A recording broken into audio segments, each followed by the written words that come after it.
ఒక అతను డబ్బు అడుగుతాడు, మనకు 50,000 60,000 ఎంతో అడుగుతాడు. ఏంటమ్మా ఇతను డబ్బులు అడుగుతున్నాడు, ఏం చేద్దామంటే, ఏమోనండి ఆయన మనకి పెద్ద పరిచయం లేదు, తెలుసు కానీ పెద్ద, అదనమాట తేడా. అంటే నువ్వు దీవించబడాలంటే దేవునితో నీకు పరిచయము ఉండాలి.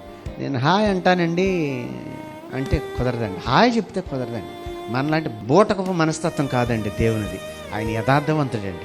మనం ఏం చేస్తాం అంటే, నేను ఆయన మోసం చేస్తే ఆయన నన్ను మోసం చేస్తాడు, చెల్లుకి చెల్లు. అట్లా మోసగాళ్ళలో ఒకడు కాదండి దేవుడు. ఆయన యథార్థవంతుడు అంతే. కాబట్టి మనం దీవించబడాలంటే, మనం హెచ్చించబడాలంటే, మనం స్వస్థపరచబడాలంటే ఆయన మనం ఎరిగి ఉండాలి. ఒక వ్యక్తితో పరిచయం లేకుండా ఒక 50,000 అప్పుని మనం సంపాదించలేము. దేవునితో పరిచయం లేకుండా ఆయన దగ్గర నుండి మన కొన్ని అవసరతలు తీర్చుకోవడానికి అవకాశమే లేదండి. ఎందుకు లేదు అంటే, దేవుడు ఏమంటున్నాడు, అతడు నన్ను ఎరిగినవాడు కాబట్టి నేను అతన్ని